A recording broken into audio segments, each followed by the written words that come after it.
Hey guys and girls, coming in now. Good to see you, good to see you. Another Monday session.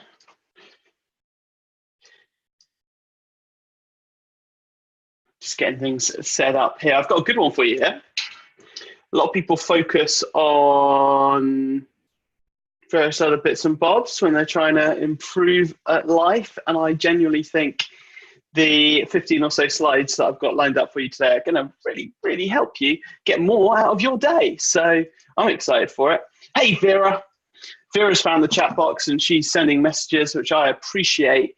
Everyone else on the call, please do also find that chat box. I believe it's below, somewhere near the bottom of your screen. Zoom makes it a little bit difficult. You might have to press more, but there's an option to press chat. And you can then punch your text into that chat box and we can communicate that way. I think 2 weeks ago, those of you that didn't make 2 weeks ago call, I think there was some issue with the emails I sent out. It may well have been the wrong link or something. There's a few people that did make it through, like a handful of people that made it through, but it was an unusual call. But if you've purchased the expert call package, that comes with my book, there's like a membership area where you can log in and we're uploading all of the videos. So all the replays and things are in there. So I've got you covered. Hey, Andrew, how's it going, man? And Beth and RG. Hey guys. So we are going to start in just a moment or two. But in the chat box, I'm just gonna put my Skype on Do Not Disturb as well. In the chat box, guys, let me know how, like on a scale of 1 to 10, how productive and efficient you feel right now, like in your current business, in your current life, how in control of your time you feel, how in control of your to-do list you feel, how, I mean, probably it's the same answer, right, out of 1 to 10, like all of these things are intertwined, but just let me know in the chat box. If 10 is completely in charge, bossing life, in charge of everything, and 1 is like really, not much control, kind of having a little bit of a panic, wishing you had more time in the day, or your results were more pronounced or whatever. Just give me, it's 1 to 10. Give me a rating in the box, because this presentation, unless you're a 10, right, this presentation is going to help you today. So I'm really excited to share it, because this is actually a topic I'm really passionate about as well. So Vera says, 3, I'm so overwhelmed, feel like a juggler with too many objects in the air, which is exactly how, that's like the life of an entrepreneur, right? By default, okay? If we just let life kind of happen and don't take charge of it, there's loads of hats, there's loads of business fires and things that need your attention and so on, right? And we've got a limited time in our day, and so what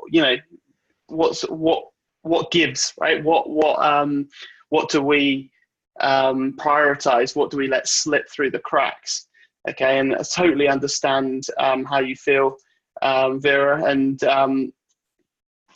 that's why I felt it's so important to put on a presentation like this, because I used to feel like that, right? I used to feel like that, and I still, on bad days, I still feel like that, but most of the time I don't. And on the days where I do feel bad, it's normally because I haven't done some of the things that I'm going to share with you in this particular presentation. Okay, as usual, nothing for sale or anything like that. It's just a presentation designed to help you get more out of life.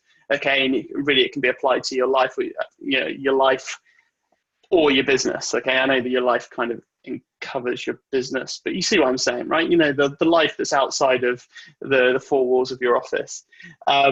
So we've got people still coming in. Hey guys, a couple of new faces as well. Hey, if you're new, good to see you. Welcome.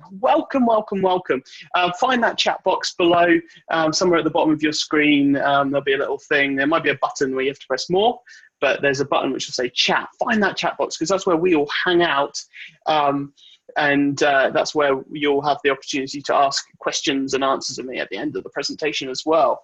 Right, so let me just go full screen here. Can you guys see my screen? I'm going to turn off the webcam shortly, but can you see my screen right now? In fact, I don't actually need to go full screen, but can you see my screen? Yes, yes, yes, yes. All good, all good. Right. So I'm just going to make it as big as I can here, so that it takes up as much room as possible, and then we'll jump in. Right. Okay. Oh, actually, I do need to make it full screen because I've got animations. My bad. My bad. Sorry, guys. Right. So I'm stopping my video, so don't be alarmed about that. I've got the chat box open on another screen. If you guys are good to go and ready, I am as well. Give me a 1 in the box if you're stoked to learn some stuff, to learn some stuff. Great selling there. To become more efficient, to get more out of your day, to maximize, to kick ass, to crush. Give me some 1s. Come on, guys, find the chat box. This isn't like a selling webinar here. This is a back and forth interaction, hanging out type dealio. Good. Right. Okay. So let's jump start here. Right. Okay. So introduction. Okay. This is the why, because frankly, there's a ton of things always in everybody's life, right? And why should you even give a shit about this stuff? All right. Well, what we're going to be sort of talking about in general terms is efficiency, prioritization, or you may well have seen it online, life hacks. Okay. But I mean like the good kind of life hacks, like the ones which actually put extra money in your bank account, as opposed to the life hacks where you use pegs to hang up your shoes in your cupboard so that you have a bit more space. Those life hacks are good as well, but that isn't what I'm talking about here. I'm seriously passionate about this subject, right? I've been studying it for years, and I'm passionate about it because the better you are at this subject, the more time you have, right? The better the results you get, the better you feel, the better you sleep, the better. The reason I'm passionate about this subject is because it just makes you closer to Superman or Superwoman. Okay. Essentially, the reason this is important is because we only have 24 hours in the day.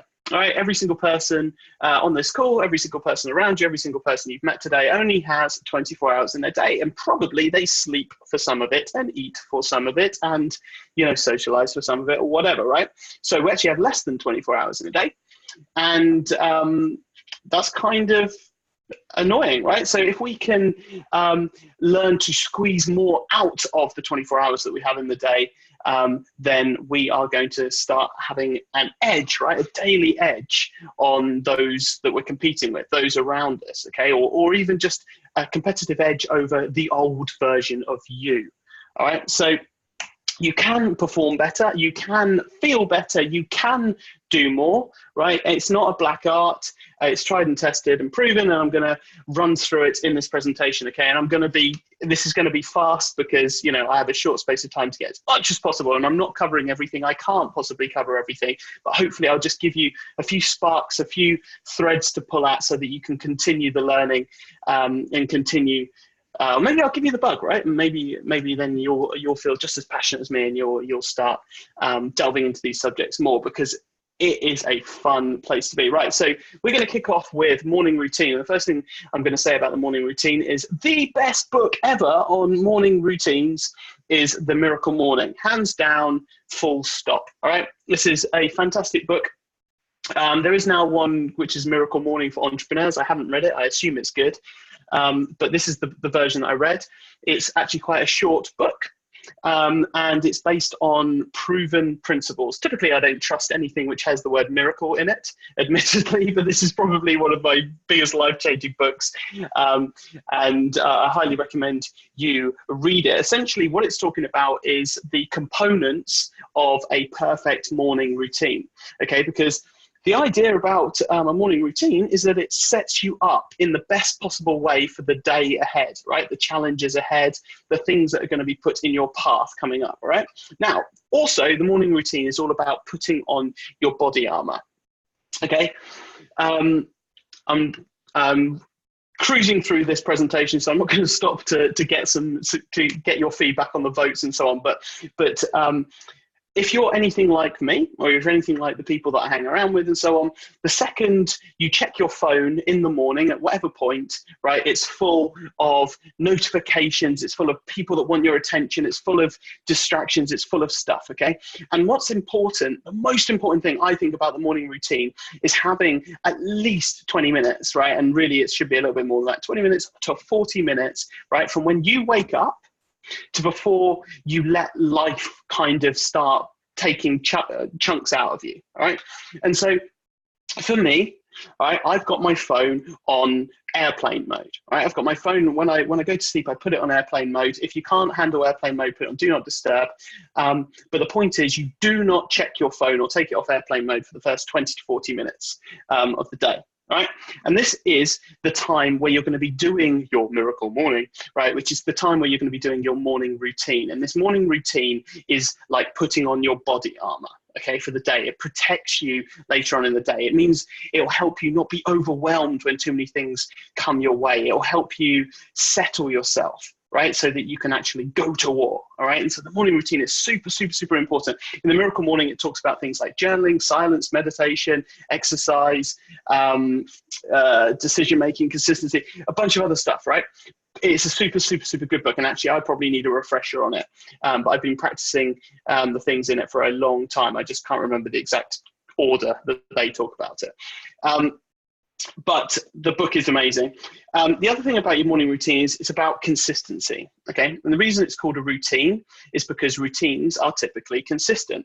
And I go into consistency a little bit more in this presentation later on. But essentially, if you are consistent with what you like your inputs, okay? So an input could be that you exercise in the morning, right? If you do the exact same length of time in your exercise, the same moves, the same whatever, okay? And I'm not necessarily suggesting you go to that level with your exercise. It makes sense that the output from that input is also consistent, okay? Right? If you, what else, right? If you meditate every morning consistently, there's a good chance that you'll consistently feel calmer and more ready to put up with the hustle and bustle of life, right? Consistency is the key, because if you're really, really consistent with the inputs that you're putting into yourself and on your behavior and your surroundings, the outputs will be the same as well. And so consistency goes across lots and lots of stuff, like with your routines, with your diets, and with your habits, and so on, right? So I do talk about consistency a lot in this presentation, but I can't talk about it too much because it's key. What you also want to be doing with your morning routine, and the reason it's so important, is it minimizes your decision-making units, right? I believe that every single person has a limited number, and it changes from day to day, of decisions that they can possibly make before they just become fatigued, and the response is just, fuck off, I don't want to make another decision. Go away, right? This is why so many very, very, very famous uber successful people like Mark Zuckerberg, for example, wears the same outfit every single day. They eat the same breakfast every single day, right? It means that they don't have to make a decision. Okay, that decision unit can be saved for later in the day when it's really, really needed. When someone's going, hey, should I be purchasing this company? Should I be firing this person? We've got a legal suit or whatever, right? The kind of big stuff, right? That's what the decision-making units can be saved for, right? Then I've got this cool little hack called the alarm clock promise, because one thing I will say about the Miracle Morning is it does encourage you to wake up earlier, and it shows you how you can achieve that, and how you actually wake up feeling ready, right? You don't want to hit that snooze button anymore, but it is hard to get into. So I just wanted to share a little trick called the alarm clock promise, which is, say you've got your alarm on your phone. Say that's probably where most people set their alarm for in the morning. The night before, when you're setting the alarm, you also write a little note to yourself, like a Post-it note, saying, dear, your name, right? Dear, your name. So Vera's on the chat. I'm going to say Vera.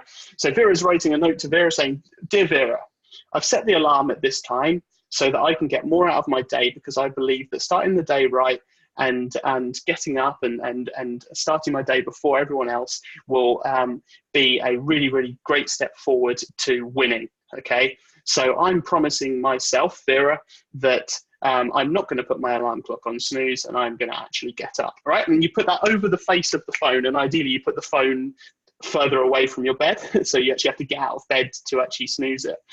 And as such, you're making a pledge to yourself, okay? You're making a pledge to yourself that you're not going to fail, that you've promised yourself, right? And you're going to let yourself down if you don't do it. It works really well. Give it a go.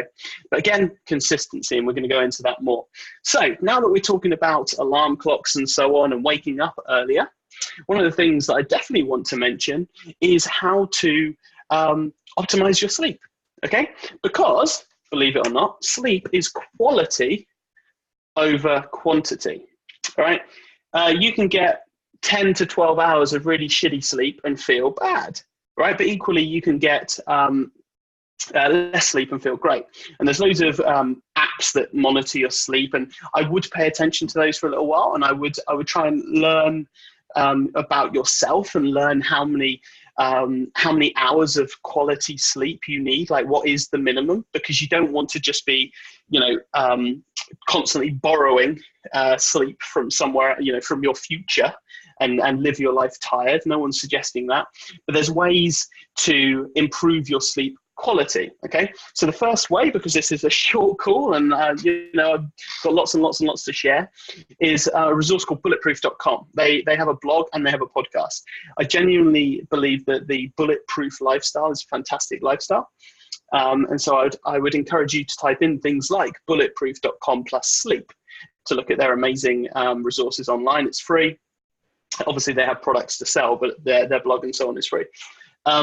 But essentially, some of the basics for optimizing your sleep is keeping your sleeping quarters cold and dark, like pitch black. So I'm talking getting blackout curtains, covering up any lights on your TV or any other standby lights that are in your room with like black tape or so on, so it doesn't come through, and going colder probably than it already is, right? Like a cave, because that's where we kind of evolved from, right? We used to sleep in caves, and that's kind of the perfect conditions for sleep. I'm not suggesting that you need to be cold. I'm just suggesting the room needs to be cold, right? So you can still have a big old thick duvet and so on, but keep it cold, keep it dark, and keep it quiet.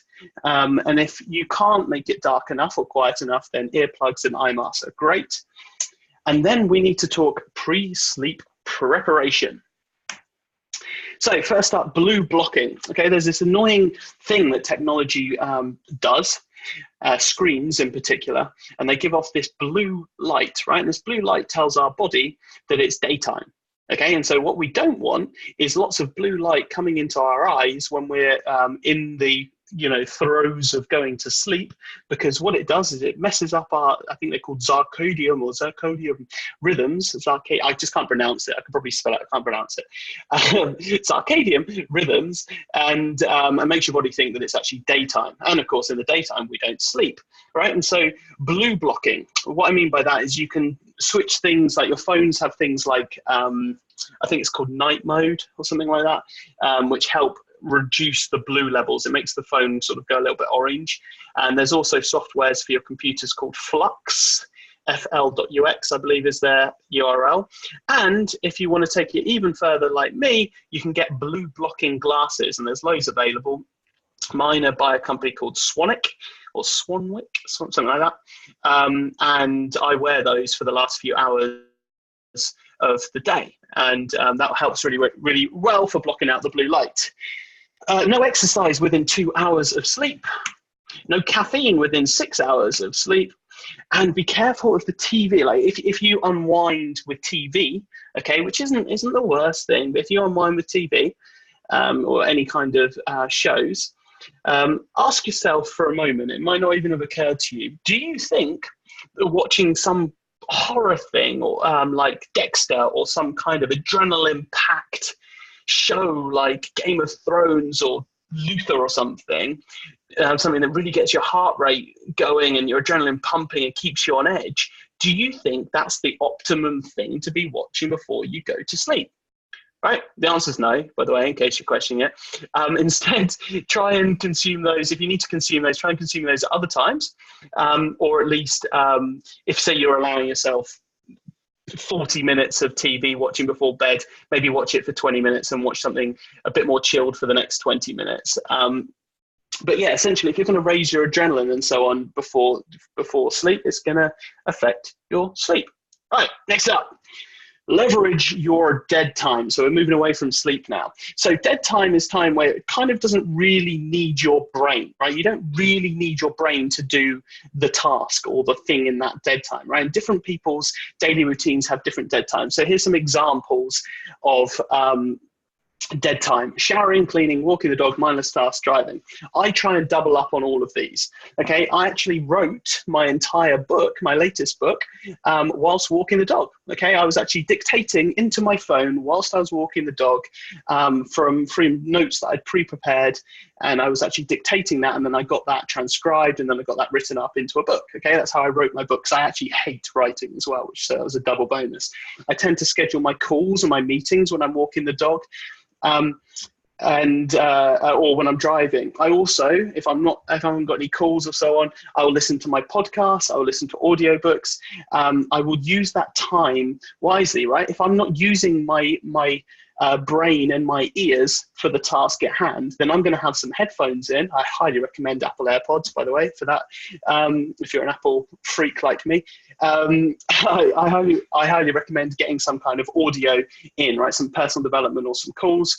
And looking at your daily, what you do on a daily basis, and trying to find those times where you've got dead time. Potentially cooking is dead time, or mowing the lawn or whatever, right? But you can use that time for personal development, phone calls, meetings, and so forth. And there's other things, there's other examples as well, where it may be that the task at hand is dead time and your eyes are available, right? I mean, one example is, and I'm going to speak as a father of a newborn, because that's what I am. It may well be that the baby's asleep in your arms. Okay, and you can leverage that time to catch up on personal development on YouTube or something like that, right? So you can use your eyes, right? But leverage your dead time. Okay, you can squeeze out a lot more from the dead time. Andrew says I walked around a supermarket today listening to a webinar. Exactly, perfect. You can multitask if the main task is like not really brain intensive. Okay, it's dead time. Next up, diet. Okay, warning, by the way, I'm going to talk about consistency again. Certain foods, this is a fact, certain foods affect your focus, energy levels, and mood. Okay, now there's some foods which are likely to do that for everyone. There's other foods which are person specific. That's why I recommend getting a food intolerance test. Type it into Google, food intolerance test, and see what is available in your area. It's normally $200, but it helps tell you about the foods that actually make you feel shitty. But certain foods, fact, do affect your focus, energy levels, and mood. Some for the better, some for the worse, right? Again, that resource, Bulletproof, they have a diet, and that is typically what I recommend. I think that's fantastic because it goes beyond food, and it actually looks at the sort of toxins and things that are in our life, not just consuming, but just generally in our life around us and so on. And it helps protect, it helps drive awareness so that we can protect ourselves from those. So I would start with their Exceptional blog and podcast. I'm not an affiliate of them, but I do recommend them a lot. Take note of when you're feeling good or bad. Okay, so when you're feeling extremes, take note and look back at what you've consumed in the previous 2 hours. Okay, look back at what you've eaten and drunk in those last 2 hours. All right, and try and look for patterns and trends so that you can either do more if it makes you feel good or do less if it makes you feel bad. Okay, it's really, really simple, but it's something that sometimes if we don't pay attention to life, we just go through life on autopilot. We don't pay attention to the inputs and the outputs, all right? So when you do feel bad, become conscious of that and think, what have I just consumed? What have I done today, all right? Then there's a few things here. Switch to organic. I know it's hard. I know it's harder, but this is genuinely something. It takes no extra effort to eat or cook organic food.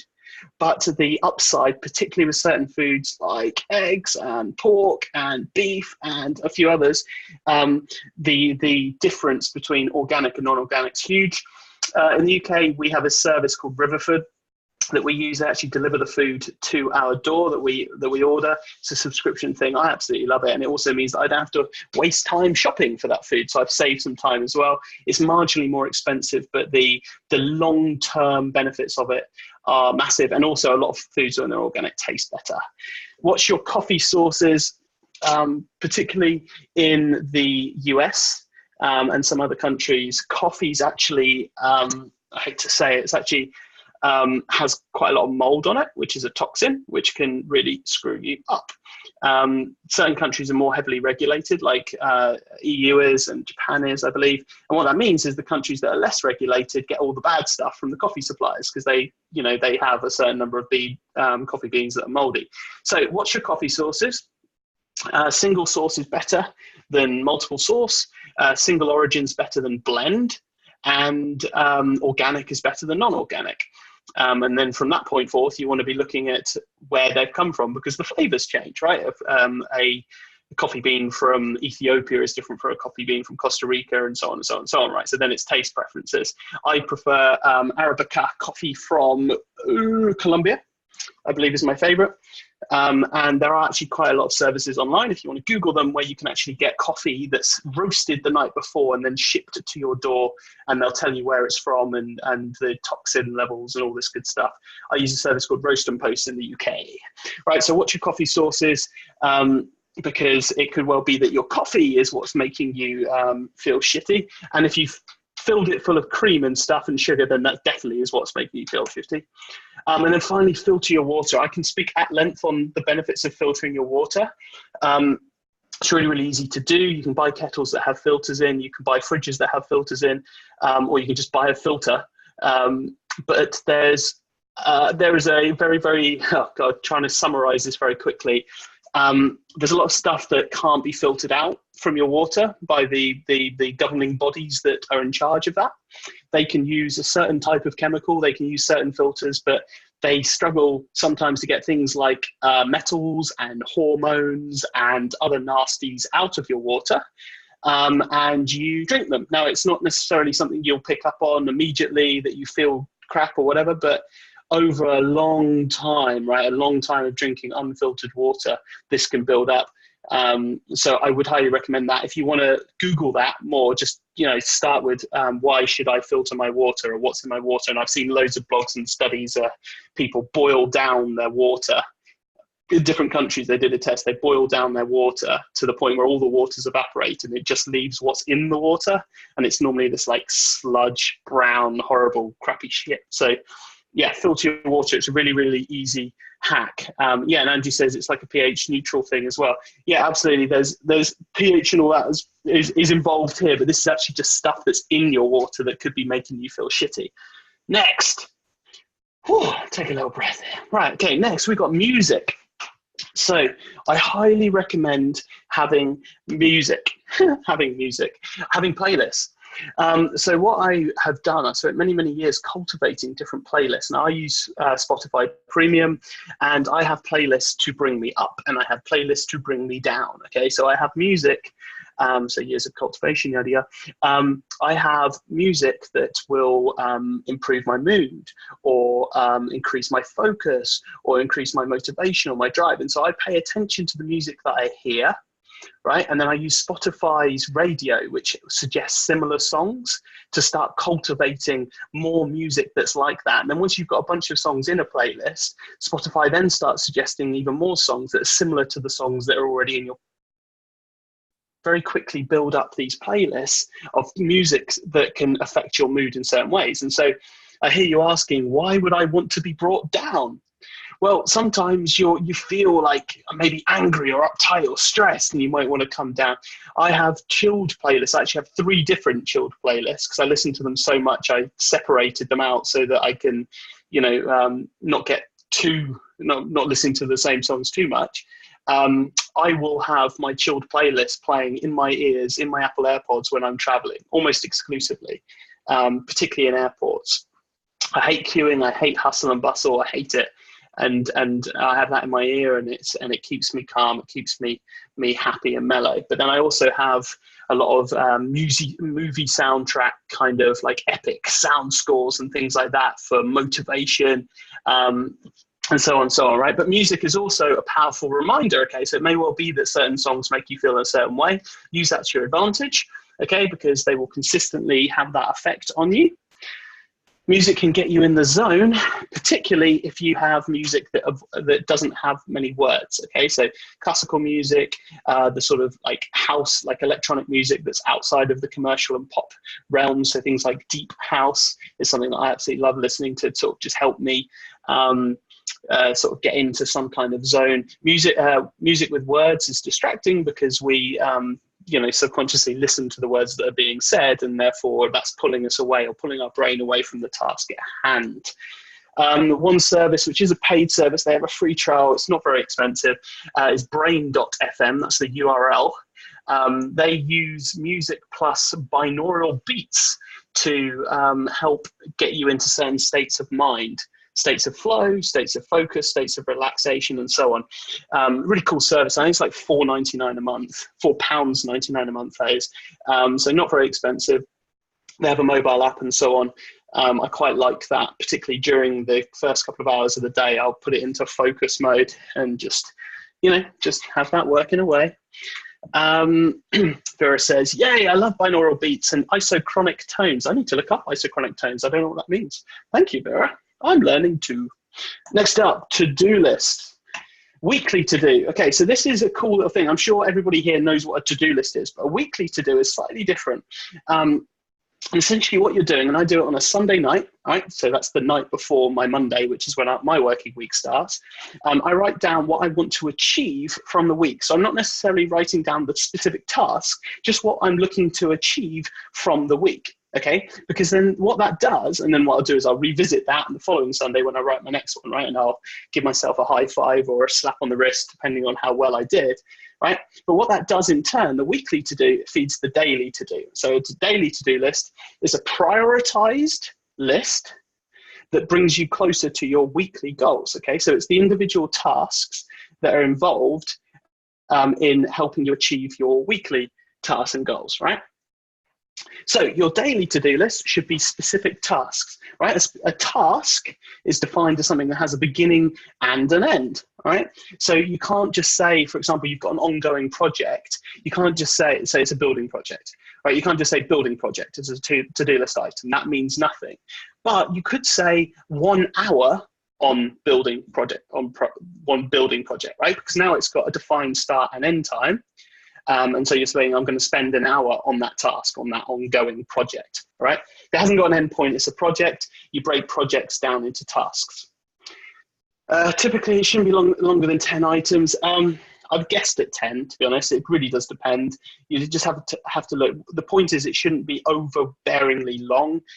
If it's a handwritten list, you should be able to fit it on like a quarter of a sheet of paper, a standard sheet of paper. I know in America you don't have A4 and A5 sizes, but a standard sheet of paper, a quarter of that, right? You should be able to write it all in there. I don't write it down, but I'm not opposed to it. I just use Evernote for like absolutely everything in my life, including my to-do lists. And I use they have a little checkbox option, so you can write a note and you can do these checkboxes, so you can tick them off. I love Evernote because I can access it on my phone, on my computer, on all my devices, basically, and share notes and so on and so on and so on. I have all my team using it as well. And what I do in my to-do list is I batch related tasks. Okay, so rather than trying to pull my brain to be thinking about different projects, different things that I've got going on, say I've got some personal to-do list items, and say I've got some to-do list items for my business one and other ones for business two and other ones for, I don't know, a future project, whatever. I'll batch the to-do list items together under those headings, and then I'll spend a solid couple of hours on that particular project or whatever, right? And working through the to-do list items under it, rather than jumping about, which I find is help. Batching generally is quite a good efficiency thing. Right, moving on. Remove distractions.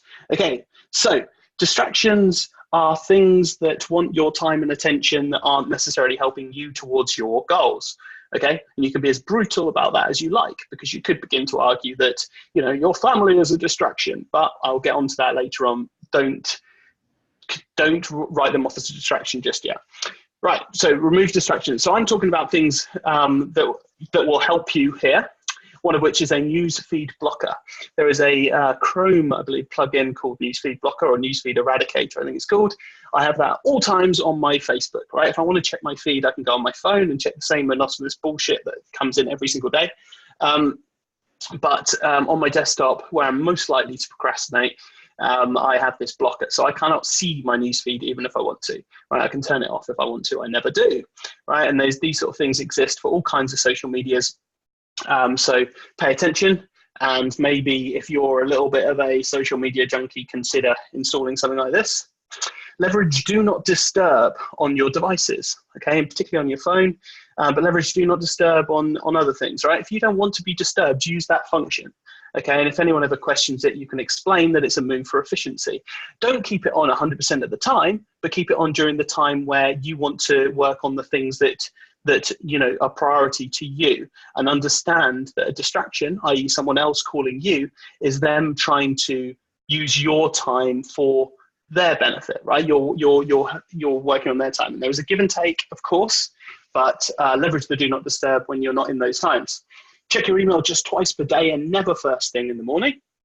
Again, lots of things there that are going to pull you away from your goals, right? That's coming in. So check it twice per day, and batch it all together. Do all your replies all at the same time, and then shut it down and move on. Okay.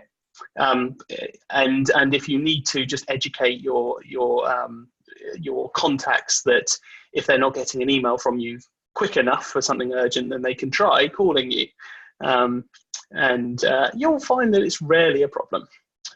Return your calls and messages in batches. Okay, so schedule times in the day where you're going to actually just go through all the calls that have come in, all of the messages that come in, and so on, and just respond to them in batches. If you find that some of these things, the bullet points 1 to 4, are causing issues or otherwise, you might want to consider creating rules of engagement with your partners or spouse or kids or so on, right? So that might be that, if my office, if it's a home office, if my office door is shut between these hours, Skype me, don't just come in, right? That could be a thing. Whatever it is that kind of works for your environment, okay? And remember, there is give and take, okay? That sometimes you do need to work on other people's schedules and help other people and so on, of course. And so having a rules of engagement, whatever that looks like to you, is beneficial. For example, in my rules of engagement with Kat, my fiance, as part of it, I have working late days and I have non-working late days, okay? And so I'm going to leverage that, and I'm going to set up rules where I'll only take calls on certain days of the week, which might be the days where I have more time because I'm working later into the evening, things like that, okay? And that helps find a balance. I also use Bluetooth headphones, noise blocking Bluetooth headphones, because baby cries do penetrate my office walls. And he's not quite old enough to respect the rules, but sometimes you have to use a workaround.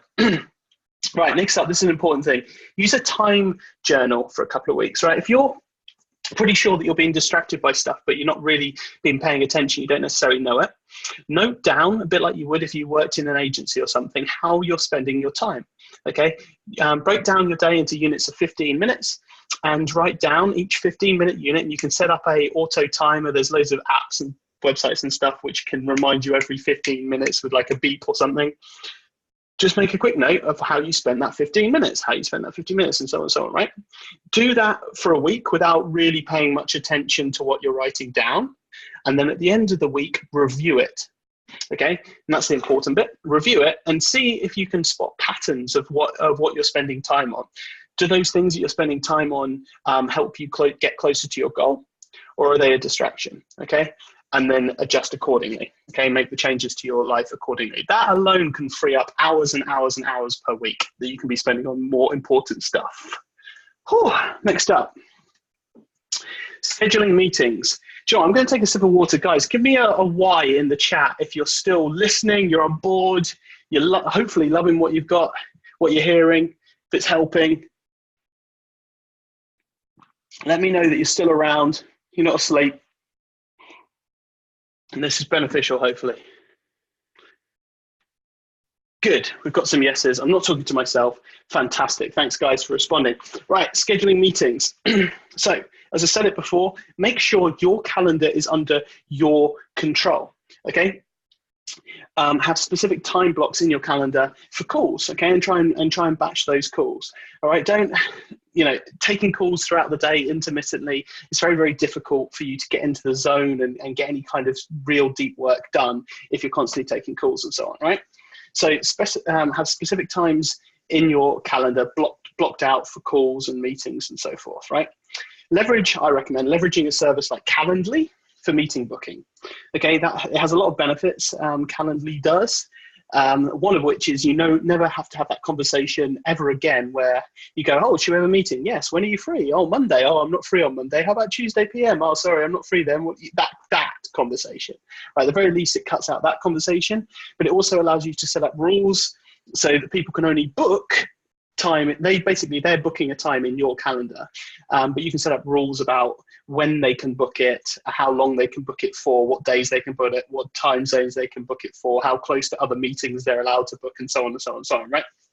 You can also have them answer questions before they book and so on. It's a really, really great service. It's efficient, and it puts that straight into whatever they've booked. It puts it straight into your calendar as well for you.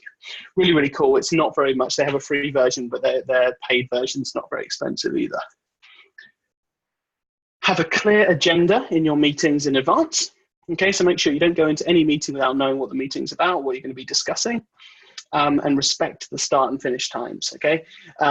Because you want to train the people that you're speaking with that you're in control of your time and that you've allocated a certain amount of time. You can always tell a white lie if you want. I tell it straight, but you can always tell a white lie like, oh, I've got another meeting or whatever to run into if you're struggling to end a meeting.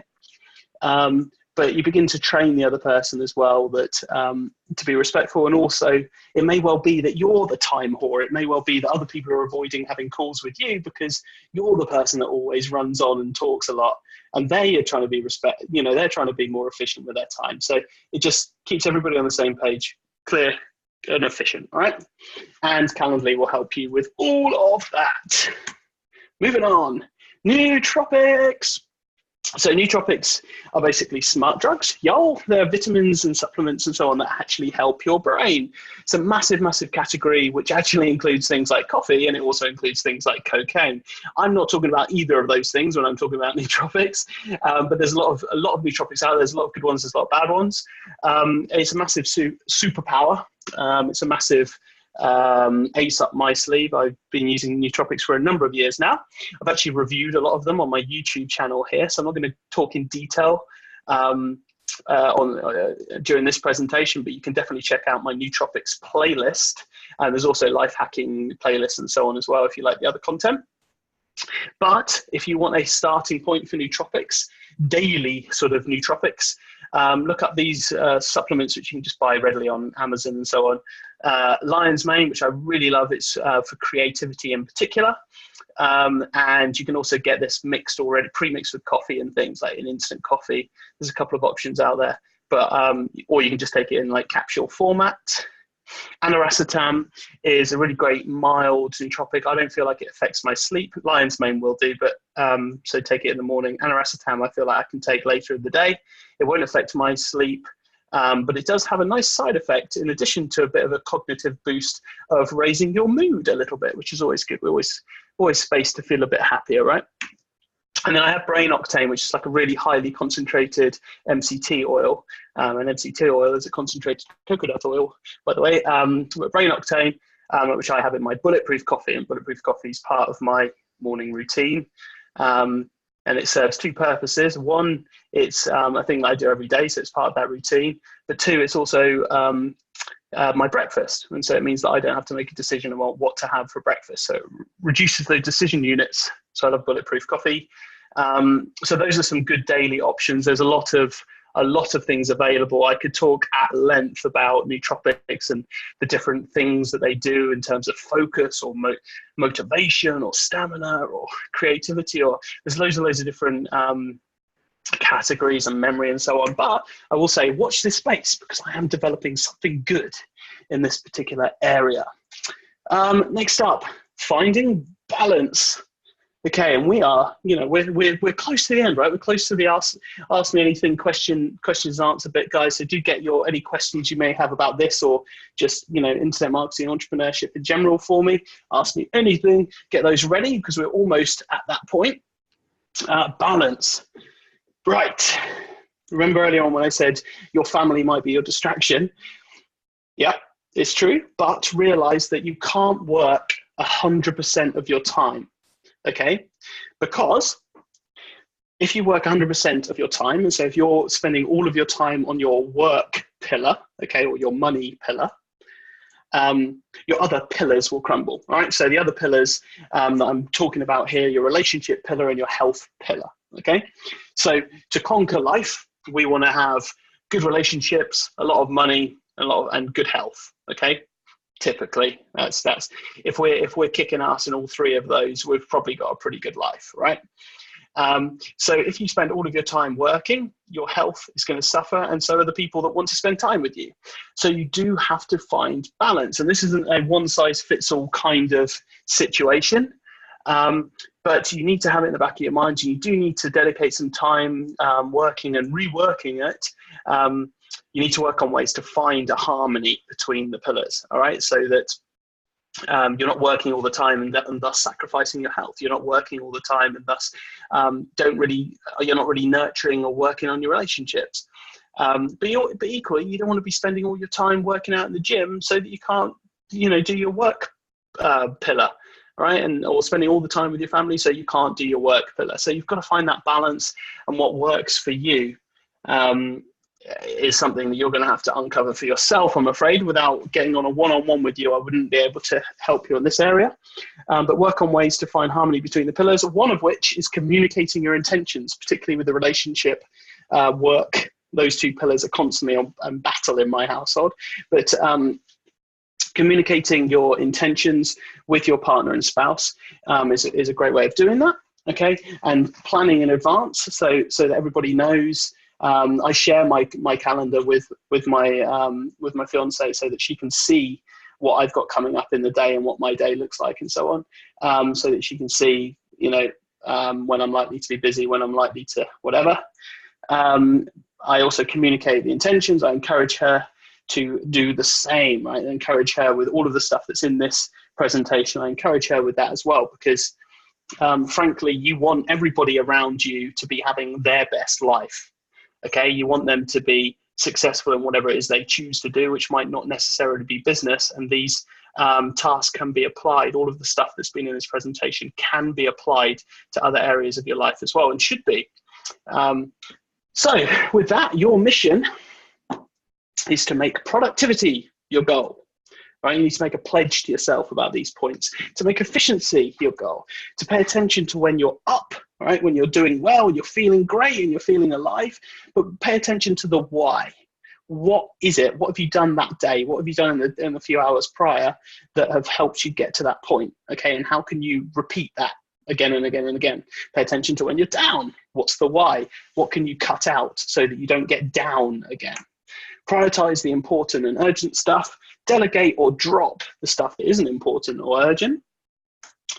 And if you can pay someone less than your hourly rate, whatever you define your hourly rate to be, to do something that you don't necessarily enjoy doing yourself, then do it. That means you've got a positive ROI. And I'll give you an example here. I hate cleaning, right? But I like a clean house. So I have a cleaner, right? I can pay the cleaner, I don't know what I pay, like about $15 an hour probably.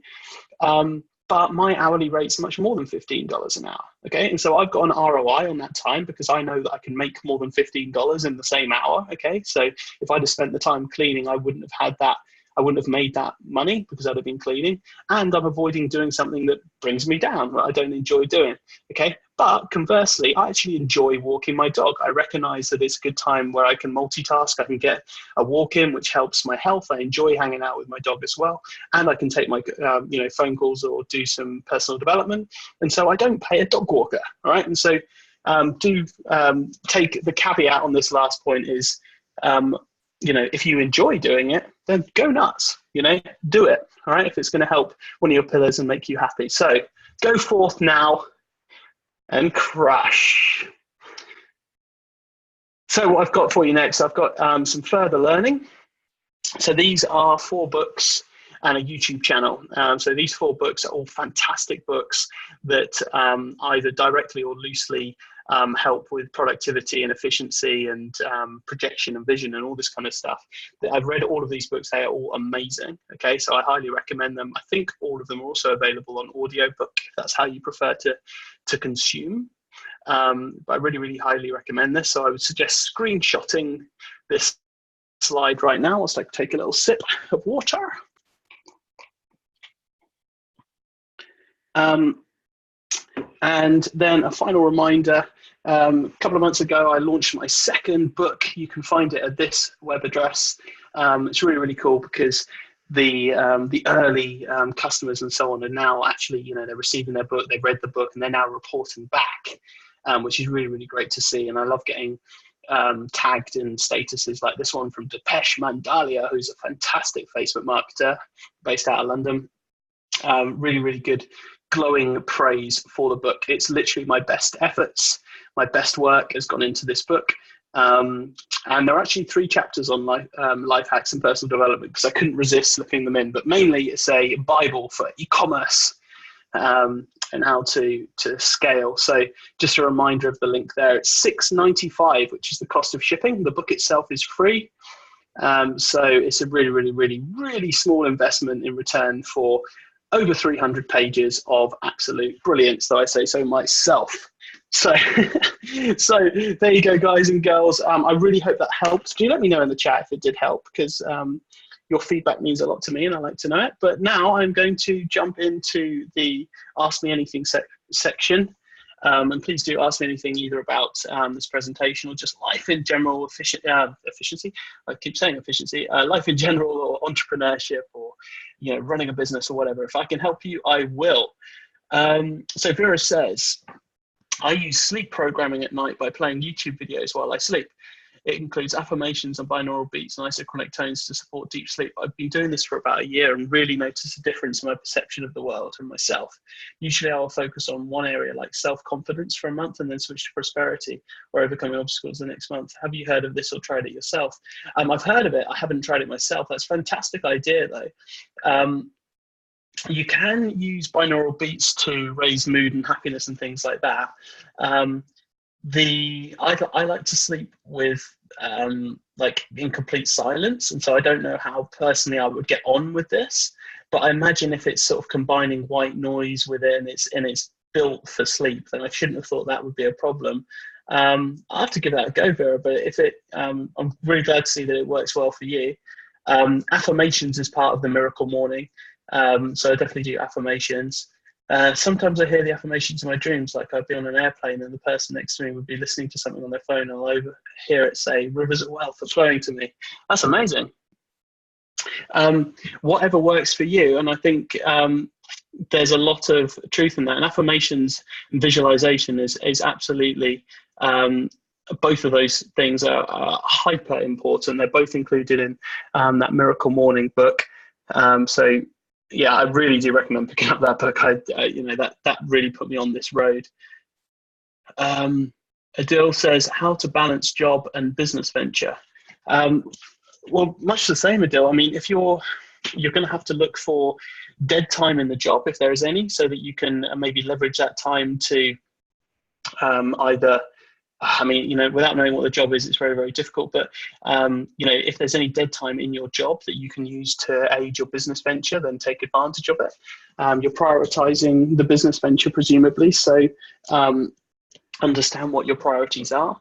I've had no problem in the past taking a risk when I've been working a job to push my, career forward. If not, you're going to have to, hustle a little bit more. The first company I sold, my company got bought up by a group of companies, and part of the deal was I came and worked for this group of companies. So I was suddenly found myself employed again, right, and still running my old business and a bunch of other companies. It was a little bit odd. I did the Miracle Morning. I was up at 5 a.m.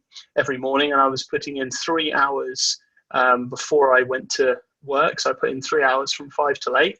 Then I would get ready and drive in. doing personal development on the drive in. I would work the minimum in the job, and then I'd come home and do another couple of hours.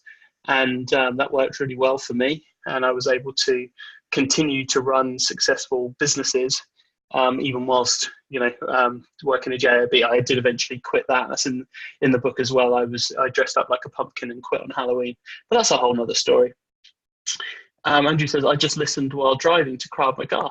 Fantastic. And how cool is that that you can still learn a physical skill or presumably the theory of the physical skill whilst driving. Side note, I absolutely love Krav Maga. When I moved to Andover, I couldn't find a good Krav Maga instruction, but when I was based in Farnborough, I did Krav Maga weekly. I absolutely loved it. It's so empowering. Vera says, yeah, it's definitely a big change from silence listening to the affirmations. Yeah, I imagine so. Andrew says that Chrome extension sounds a great idea. Also, the airplane mode on phone, both great takeaways. Congratulations on the newborn. Thanks, Andrew. Yeah, there's lots of Chrome extensions. Just pay attention to the reviews and the feedback and so on, because there are some dodgy ones out there, but you're probably safe if it's got thousands and thousands of 5-star reviews and it's been around for a long time and so on. Probably. Adil says, how to do affiliate marketing on Snapchat. So, that's a very open question. I'm going to answer it as best I can for you, Adil, based on what I can see, unless you want to tighten down the question a little bit. But you get your affiliate offers from the affiliate networks. So you sign up for an affiliate network, you go through their interview process and so on, so you can get in, and then you get the access to the offers. Then you run your Snapchat ads to that affiliate offer. And sometimes that works. Sometimes Snapchat might not like the landing page or something to do with the affiliate offer, in which case you can build a landing page in between, right? So you can build a landing page where it talks about the offer, maybe they give you their email address, and then it takes them to the affiliate offer landing page. Are there limitations from Snapchat? No, it's much easier to run affiliate. There's affiliate offers that you can't run on Facebook that you definitely can run on Snapchat. So it's easier to do. I would say there's definitely people kind of from the Black Hat world doing really well on Snapchat with certain affiliate offers. I would urge you not to play the cat and mouse game with the Black Hat world, because it catches up with you and you'll lose ultimately. But there are definitely people doing that, but there's also people doing it in the white hat space, and that's more what I teach. That sounded a little bit pompous, didn't it? I teach, keep those questions coming in, guys. I teach white hat because in this day and age, when it's really, really easy for the networks to track you and to use technology to protect themselves, it is a cat and mouse game. So when you don't actually play by the rules of whatever network you're using to run your business, ultimately, eventually you get caught, right? And sometimes getting caught, like if it was Amazon, for example, and you're breaking their rules, you can lose your business overnight, right? Which sucks. Whereas, and probably by breaking the rules, you probably didn't get that many more sales. I just see it time and time again. And so I try and teach that, push the rules, sure, but stay within them, okay? And you have much less risk in your business. Your business is likely to last for longer, and you can go to bed at night not worrying that your business is going to suck.